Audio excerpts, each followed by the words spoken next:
자, 우리 어제 그제 우리가 들었던 말씀 제일 중요한 두 가지 꼭 기억할 것만 한번 따라 해보겠습니다.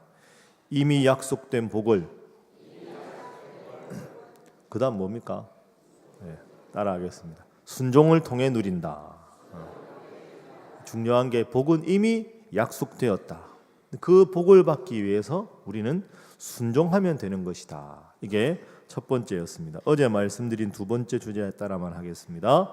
신용만 해도 받으시는 하나님. 할렐루야. 하나님 앞에 완벽한 순종이다 할 수 있는 사람이 누가 있겠습니까? 그러나 순종하려고 애쓰고 힘쓰기만 해도 하나님은 받으신다. 수요일 날 새벽에 피곤하다고 말씀드렸죠. 목사도 피곤한데 여러분 얼마나 피곤하겠습니까? 제가 오늘 이제 여기 5시 한 15분쯤 이제 올라오는데 제 앞에 권사님 한 분이 딱 이제 올라오시는 겁니다. 제가 뒤에 있는지 모르고 아이고 다리야 이러시는데 그 참 감사한 일 아닙니까? 저 권사님은 다리가 아픈데도 저렇게 올라가시는데 저는 아직 젊은데 제가 피곤하다 해서 되겠습니까? 보면 우리 그 베베 집사님이 아기들 딱 새 때리고 이렇게 찬양대 저기도 애들 있고 겨울 방학에는 교육부 아이들 이렇게 막 열심히 독려를 안 했거든요. 아이들도 막 힘들어하고 이랬는데도 우리 아이들도 많이 왔습니다. 우리 훌륭한 우리 아이들 청소년들 위해서 크게 박수하겠습니다.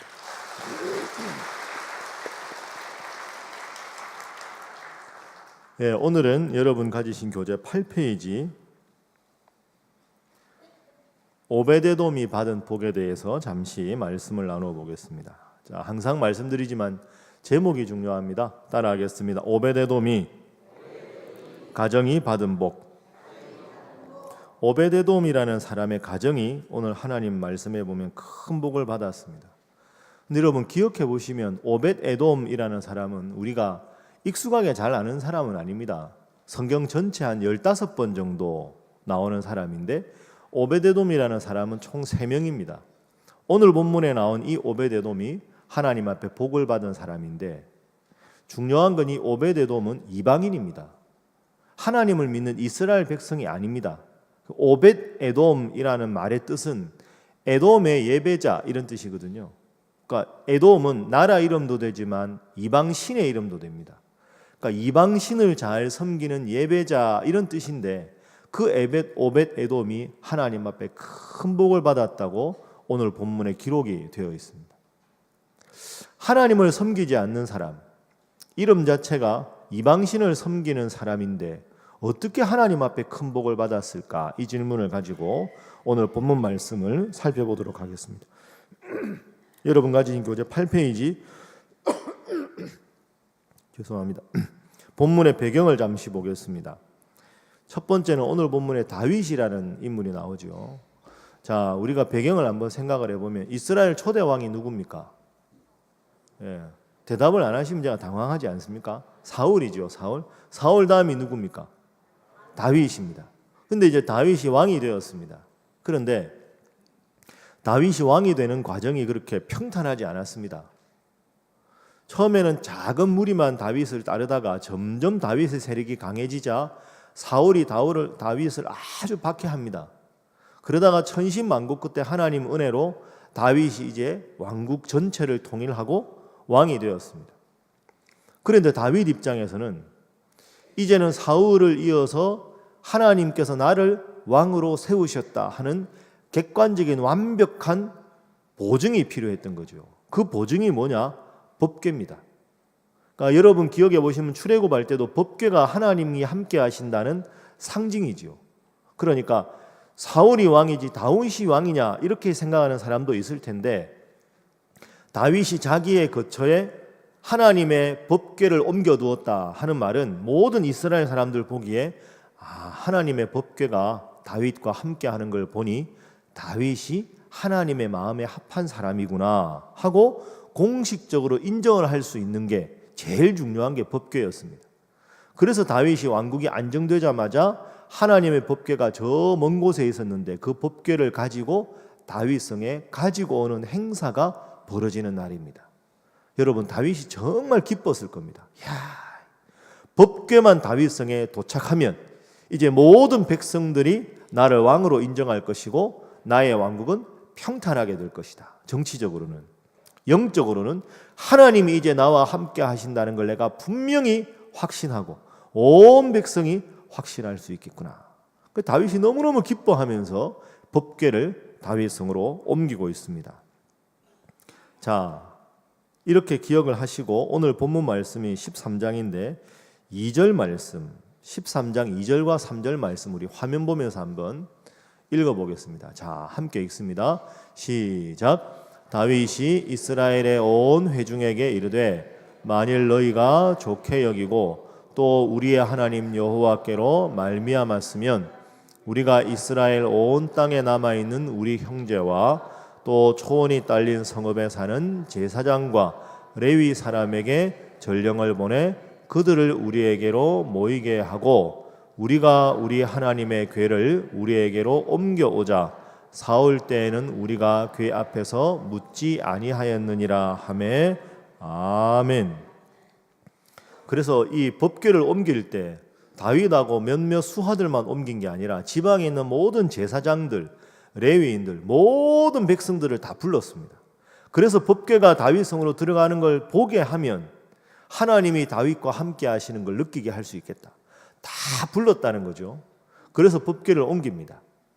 그런데 여기에서 충격적인 일이 하나 벌어집니다. 13장 9절 10절 말씀입니다. 자, 화면 보겠습니다.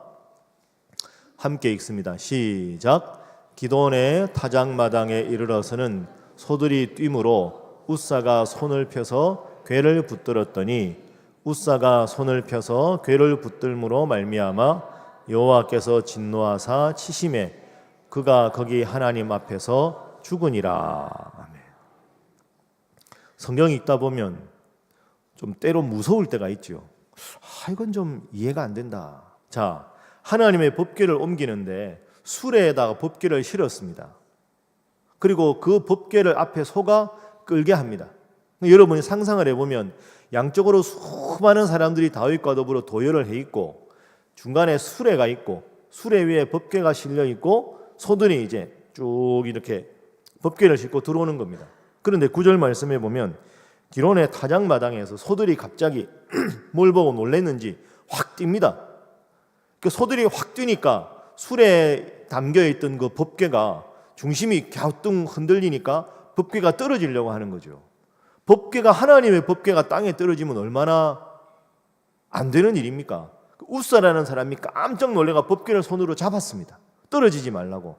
그랬는데 그 순간에 웃사는 하나님 치셔서 죽었습니다. 즉사를 한 거죠. 다윗이 그걸 보고 얼마나 놀랬겠습니까? 하나님의 법궤가 내가 있는 곳에 와야 이 왕국이 안정이 될 텐데 모든 백성들이 보는 앞에서 소가 뛰자 웃사가 그걸 잡았는데 잡자마자 하나님 진노해서 죽었습니다. 다윗이 충격을 받은 거죠. 이야, 이게 무슨 일인가? 그러고는 차마 그 법궤를 다윗성으로 가져오지를 못합니다. 어떻게 합니까? 오벳 에돔이라는 사람의 집에다가 맡겨둡니다.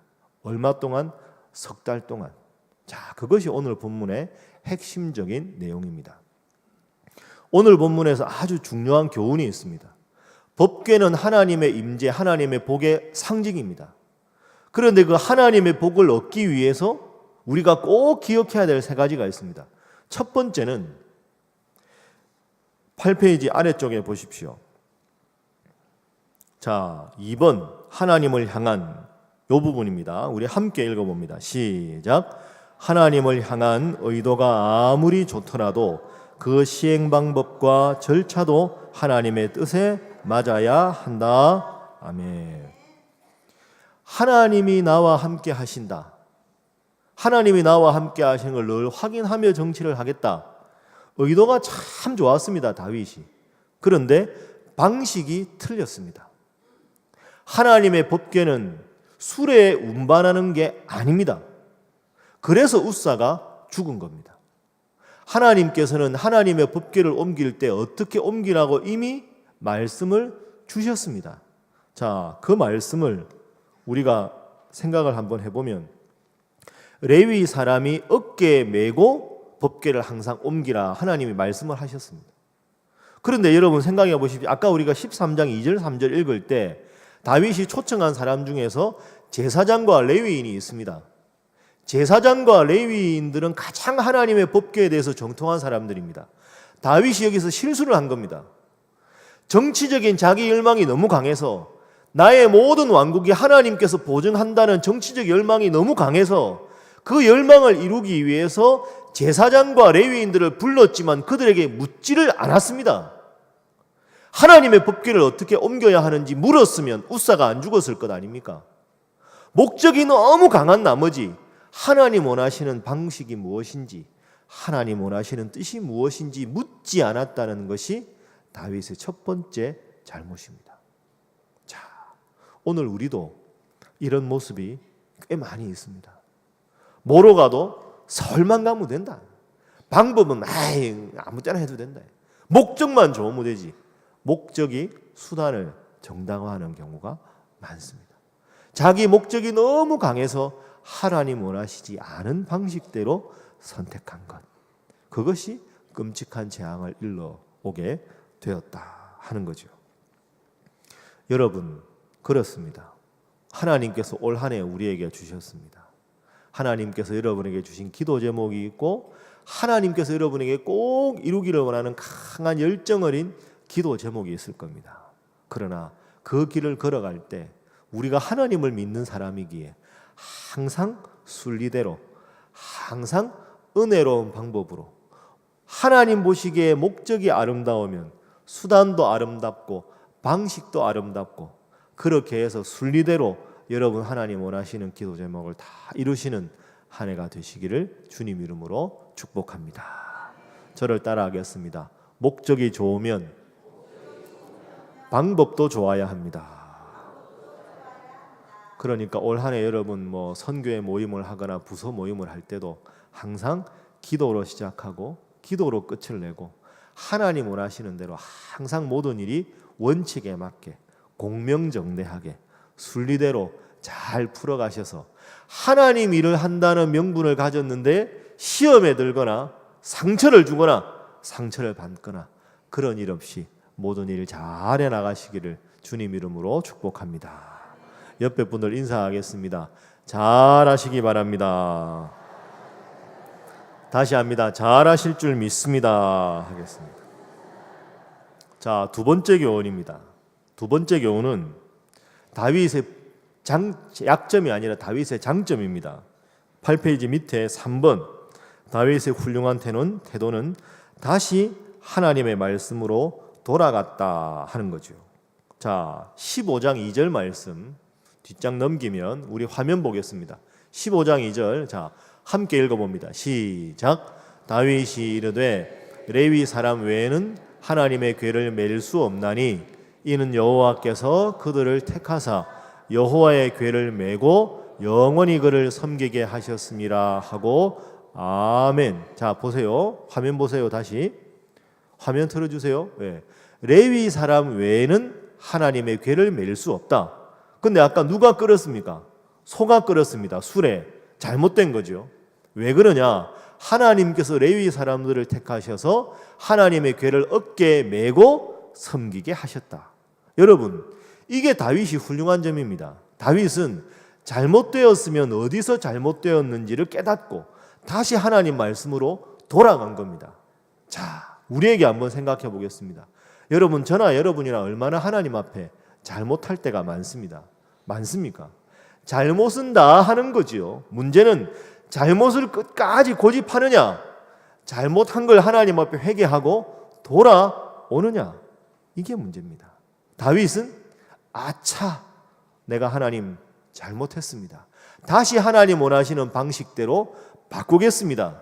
그렇게 하고 금방 돌아섰다는 거죠.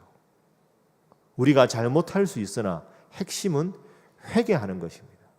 잘못을 계속 고착하게 되면 그 잘못을 합리화하기 위해서 더 많은 잘못을 저지르는 것, 우리가 지금 얼마나 많이 보고 있습니까? 잘못은 할 수 있으되 잘못했을 때 말씀으로 돌이키시고 하나님께로 돌이키시는 여러분 모두가 될 수 있기를 바랍니다. 본문의 두 번째 교훈입니다. 이제 마지막 세 번째 생각하겠습니다. 자, 세 번째는 오늘 설교 제목처럼 오벳 에돔의 집에 하나님 내리신 복입니다. 오늘 본문 말씀 맨 마지막 절, 자 13장 13절 말씀에 보면 다윗이 궤를 옮겨 자기가 있는 다윗성으로 메어 드리지 못하고 그 대신 가드 사람 오벳 에돔의 집으로 메어 갔습니다. 자, 그럼 오벳 에돔의 집에 법궤가 갔습니다. 어떻게 됐을까요? 13장 14절 화면 봅니다. 함께 읽습니다. 시작. 하나님의 궤가 오벳 에돔의 집에서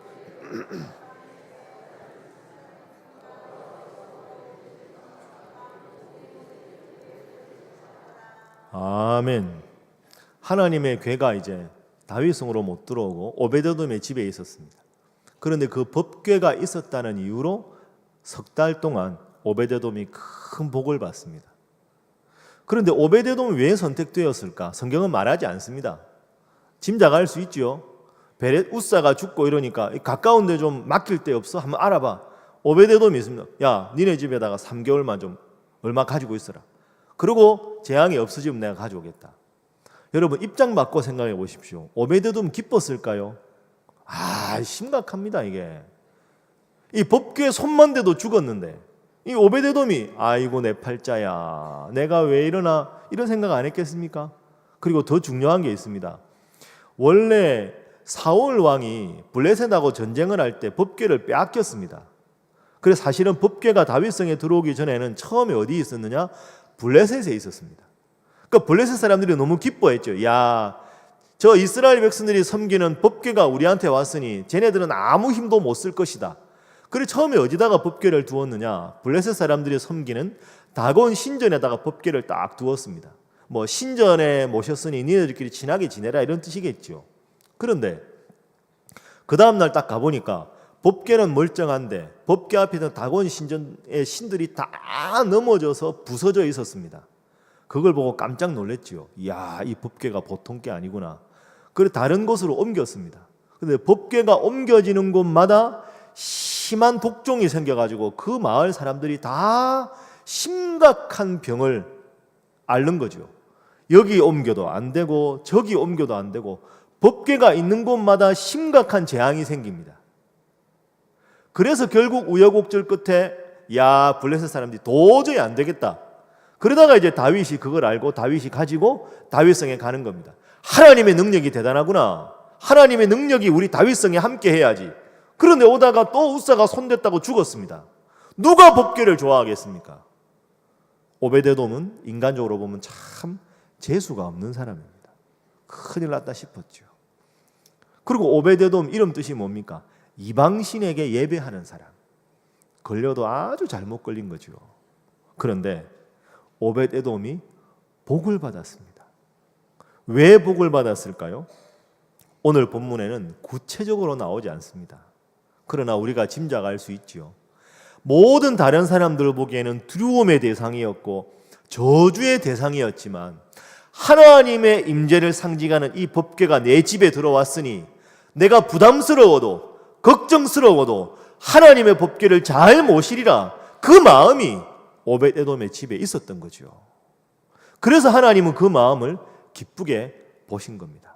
자, 정리하면 이렇게 됩니다. 저를 한번 따라 하시죠. 오늘의 주제입니다. 부담을 극복한 진정한 헌신이 복을 받게 한다. 부담을 극복한 진정한 헌신이 복을 받게 한다. 다윗도 욕심이 앞서서 방법을 잘못 썼지만 아마 생각해 보면 오벳 에돔이 다 법궤를 모시고 얼마나 그 방을 거룩하게 하고 열심히 성심을 다해서 법궤를 잘 모아놓고 기도했겠습니까? 그 이후로 오벳 에돔이 복을 받습니다. 석 달 후에 다윗이 그 소문을 듣습니다. 법궤를 잘 모셨더니 큰 복을 받았더라. 그래서 영원히 그 집에 두지 않고 다윗성으로 제사장 레위인이 어깨에 매게 하고 가지고 오는 겁니다. 하나님의 법궤는 잘 모시기만 하면 큰 은혜, 큰 복의 상징인 줄로 믿습니다. 자, 그 내용을 보겠습니다. 9페이지. 오벳 에돔이 복을 받은 이유, 하나님의 뜻대로 법궤를 잘 보관하고 섬겼다. 그래서 오베데돔이 복을 받습니다. 자, 그 다음에 오베데돔이 받은 복을 구체적으로 보겠습니다. 이게 역대상 26장에 나오는데, 첫 번째는 하나님의 성전에서 오베데돔의 집안 사람들이 다 섬기게 됩니다. 그리고 두 번째로 역대상 26장 4절부터 5절에 보면 다산의 축복을 받습니다.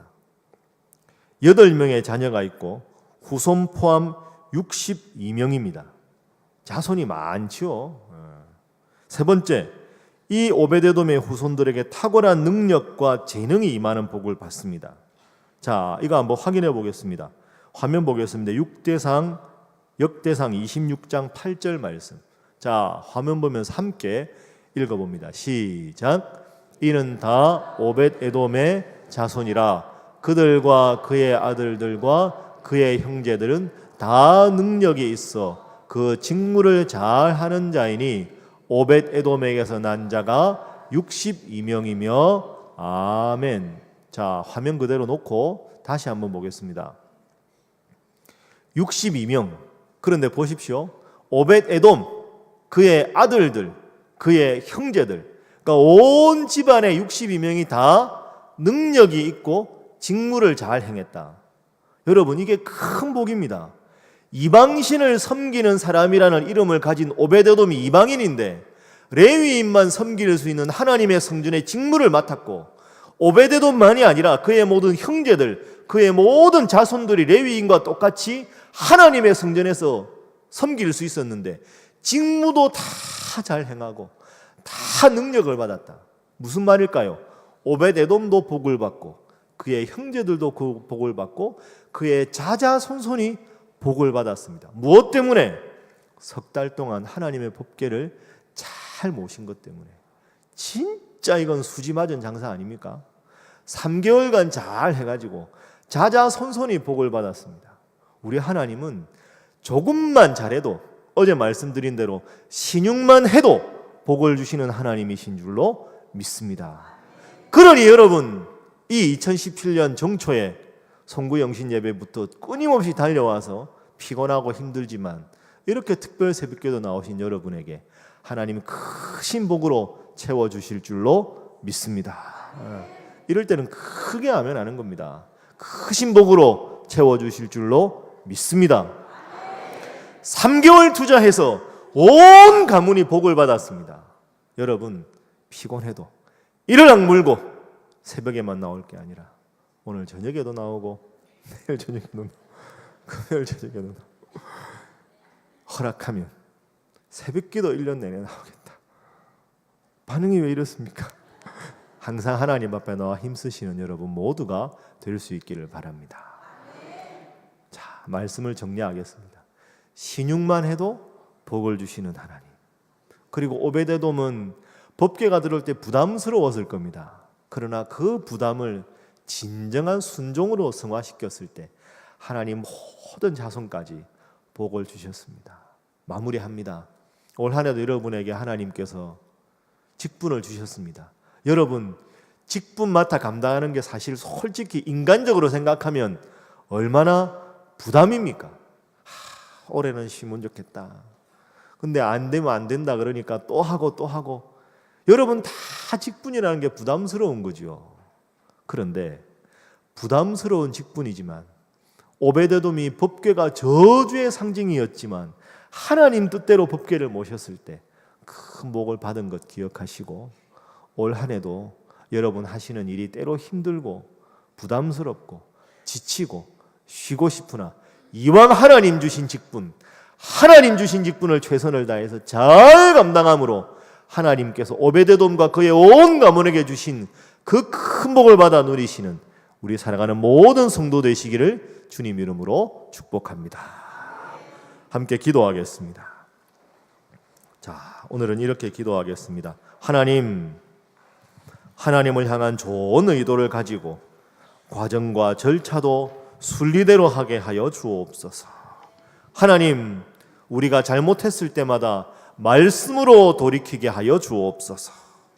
하나님, 부담을 극복한 진정한 순종이, 부담을 극복한 진정한 헌신이 복을 받게 하는 것을 기억하게 하시고 올 한 해 주님 저에게 주신 직분 잘 감당함으로 자자손손 하나님 앞에 복받는 위대한 복의 가문 되게 하여 주시옵소서. 다 함께 주님 앞에 통성으로 기도합니다. 주여 믿습니다. 주여 믿습니다. 주여 믿습니다. 하나님 감사합니다.